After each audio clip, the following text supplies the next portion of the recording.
Hi, my name is Tyler, and this is part one of our six-part series on the most important muscle groups to be familiar with and understand when we're designing a strength training program. We're going to go ahead and start from the bottom and work our way up. This will be on legs, and then we're going to move up from there. I do want to note this is not going to focus super heavily on technique for specific movements. It's more so going to focus on more general movement patterns, how they fit into a strength training profile for the given musculature, as well as how the muscles themselves interact and their specific functions. For more on individual technique for specific exercises, check out our other videos. Like I said, we're going to be starting with the legs, so we're going to go ahead and start with the calves and work our way up. The calves are going to be our green muscle group over here, and the calves are going to be the muscles between the ankle and the knee that mostly help with calf raising, pointing our toes here. There's quite a few muscles down there, but the two that we need to be most concerned with are the soleus and the gastrocnemius. Now, the soleus is going to sit right behind the gastroc, so you can't actually see it in the diagram. But it is still there, it is still important. As with all of our deeper muscles, they're going to push the superficial muscles, those that lie at the skin, outwards so that we have more definition. As well as when we're building strength, it's important that all things moving are developed. The lucky thing for the calves is we can pretty much treat them as one muscle group altogether and not worry about those distinctions unless we really have specific purposes. A seated calf raise is going to benefit the soleus slightly more, and a standing calf raise is going to benefit the gastroc slightly more. However, the key word is slightly. So if we're working with mostly standing or mostly seated raises, we're not leaving too much on the table, and we're still getting significant work to both of those muscles. Furthermore, to make things more complicated, but get more specific, the gastroc does have two heads to it, an inner and an outer head. And the inner head, the medial head, can be worked by pointing the toes out as we calf raise. The lateral head, the outside head, can be worked more by turning the feet in as we calf raise. Now, this isn't going to matter so much unless you have a calf that has misaligned development. If the inside is bigger than the outside and you want to change that, you can bias the outside. And the same goes vice versa. However, for most people, it's not going to be critical to go between the outer or the inner. It can help to do both, but it can also be beneficial to do neither. It's not super important to bias either head of the gastroc because, like I said, the entire musculature is going to be involved in calf raises. Now, the gastroc does like to help out also in knee flexion because it is one of our three muscles in the legs that is biarticular. Biarticular meaning it's crossing two joints. It's going to cross the knee and going to work on the ankle. That means at the ankle, it's performing the calf raise. However, it's also going to help out when it comes to knee flexion. Knee flexion is typically considered the hamstring's job, but because the gastroc is biarticular, it's going to try to help out, especially when the hamstrings become fatigued.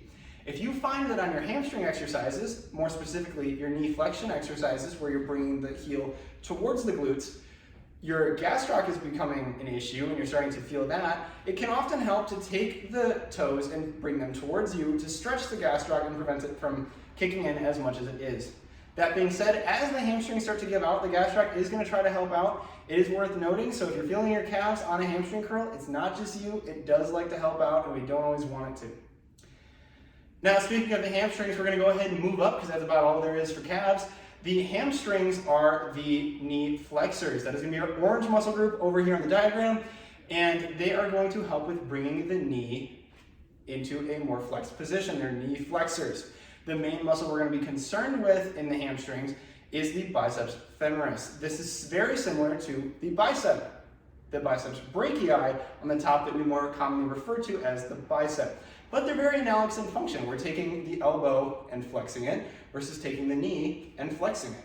It's the same idea. Now, the one difference is the way that the hamstrings will contribute to hip extension. So when we're bending our hips over, we're coming forward like on a stiff leg deadlift, we're going to be engaging our hamstrings.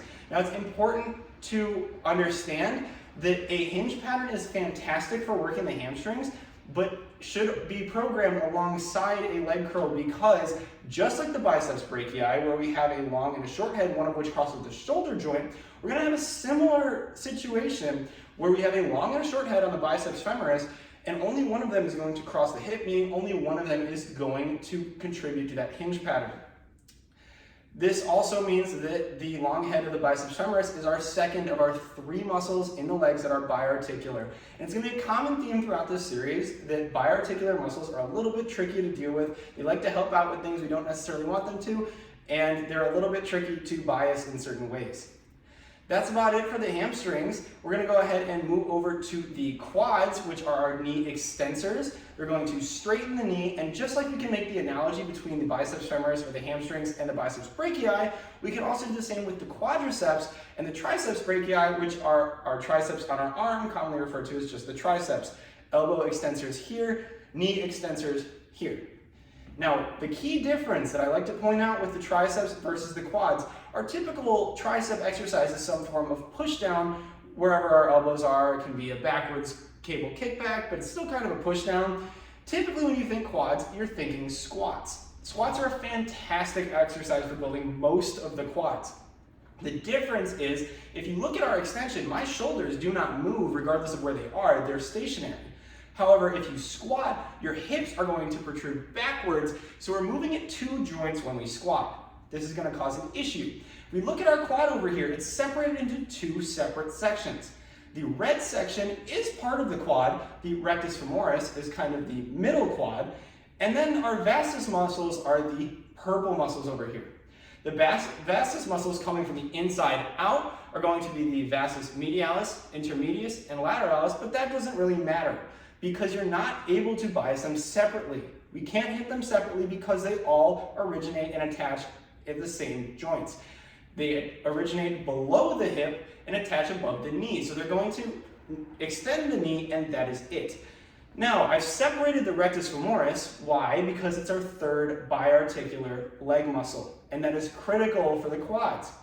That is because when we're doing a squat, we're going to be moving at the hips and the knee, which is going to cause the rectus femoris to kind of take a back seat because it's shortening on one end and stretching on the other. So it's translating back and forth more than it is actually contracting. That's not to say it's doing nothing, but it's not going to be contributing nearly as much as the vastus muscles. For that reason, when we're programming for the quads, we always want to make sure we include at least one movement that keeps the hips completely stationary. 2 great examples of this would be a sissy squat or leg extension. These movements at the hips are going to be a lot more similar to our tricep motions, where we're only moving at the one joint, that being the knee instead of the elbow, instead of moving at both the hip and the knee. That being said, regular squats, that being Smith machine squats, back squats, front squats, all the different squat variations are still fantastic for building the quads. It's just important to note that if we really want to hit that rectus femoris, we need to include a little bit more specificity into our programming so that we can get everything out of our training. Now we're going to go ahead and move on to the adductors and the abductors. The adductors are going to be the yellow region in between in the middle thigh here. The adductors are going to do adduction, which I like to think of as adding something to the body. It's a common way of remembering it because adduction, abduction sound similar, very confusing, they're opposites. Adduction is bringing the leg towards the middle of the body. So this is the movement we're going for here. For most individuals who are including squat patterns to proper depth throughout their movements, the adductors are going to get plenty of work. And this is a fantastic thing because it means we don't have to train them separately. If they are a weak point for you, you might be benefiting from something like a cable adductor fly or even the adductor machine that involves rotating the hips in. However, it's usually something that can be worked plenty through a deep enough squat. Going on to the abductors are somewhat of a mysterious muscle group because they're not much of a muscle group. It's mostly comprised of your TFL, which is not necessarily something that you need to focus on growing. It's a muscle that's going to work heavily with the glutes, as we're going to see in just a moment here, to perform abduction. So as well, abduction is likely not a movement pattern you need to focus heavily on. Now finally, we're going to move up to the glutes, which are the powerhouse of the legs. They're a fantastic muscle that loves to help everything on your hamstring movements, your quad movements. It's going to be helping, but also it's going to help with hip extension. That's its main function.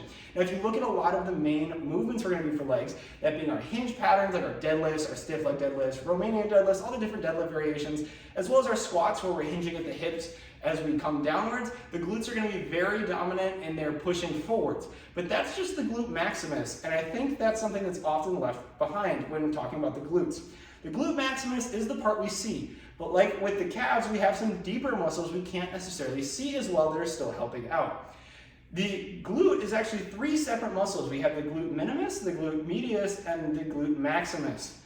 Now, the maximus is going to dominate our hip extension. Now, that can be done with either a hip bridge, or like I said, it's going to take a huge role in our deadlifts, in our squats, but if you really want to work it on its own, you need to be working hip extension. The medius and the minimus are going to help with abduction. Those are our true abductors who are helping with the TFL with taking the leg outwards away from the body in abduction, abduction.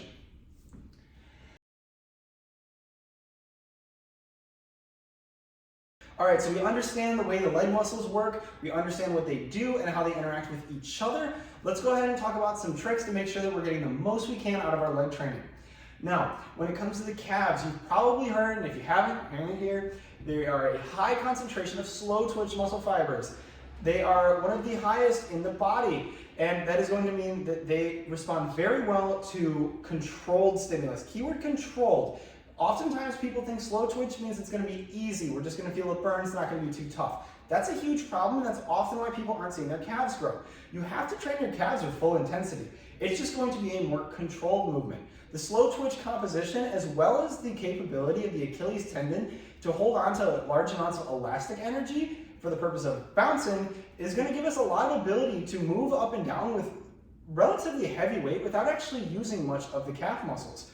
Now, in order to engage them maximally, we want to get a full range of motion, which is going to mean using some kind of platform for your toes, such as a plate on the floor or even a stepper platform, so you can get a full stretch on the calves as well as a full contraction at the top. Now, I highly recommend adding a pause at both of these points in the range of motion so that you don't have any elastic energy causing a bounce.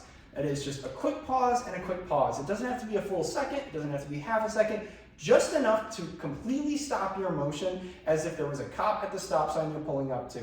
Just enough to actually stop, that's all that matters. Now, we're going to go ahead and move up to the hamstrings and the quads. I want to talk about them together briefly. The hamstrings and the quads are some of our muscles that are going to benefit a lot from what we call stretch mediation. That is working mostly in the lengthened position where they are stretched at the bottom of the range of motion.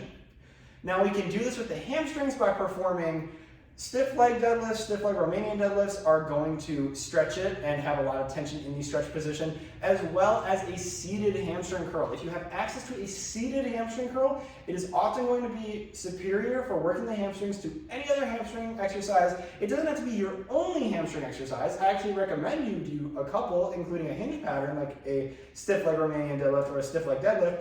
However, if you have access to the hamstring curl that is seated, you should be using it in your programming. The same goes for the quads. There's this ongoing myth that going past 90 degrees on a squat is bad for your knees, which, as long as you're squatting with good form, is not true at all.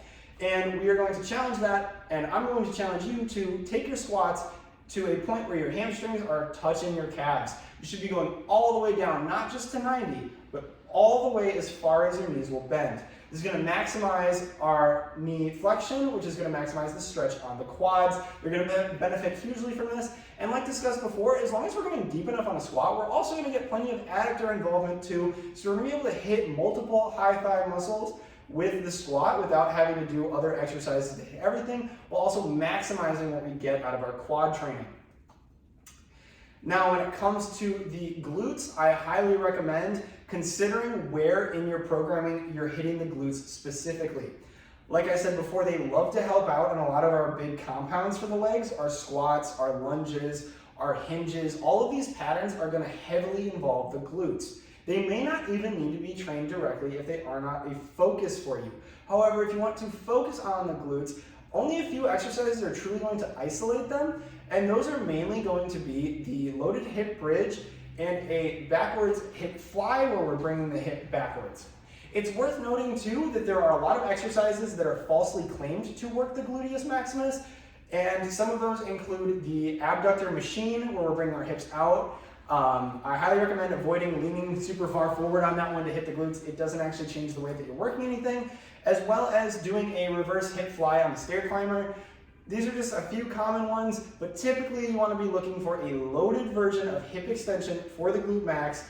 And not worrying about so much of all these other variations of things that might hit it but really don't. Just keep it simple, hit your glute exercises. If you're doing enough lunges, squats, and deadlifts, you're probably fine, but it depends from person to person and what your goals are. If your goals are to grow your glutes, by all means, do some loaded hip bridges, but make sure that you're taking into account when you're working them so that you're not trying to deadlift with already burnt out glutes and not trying to hip thrust with already burnt out glutes. They're just so involved in the leg training process that it's important to consider this. And that's about going to wrap it up for this one. Thank you so much for watching. If you like this content and want to see more fitness content from EPT, go ahead and subscribe here for more videos, as well as on Facebook and Instagram at EPT Evanston. And if you haven't already, check out our free fitness tracking app on the App Store for free, available now.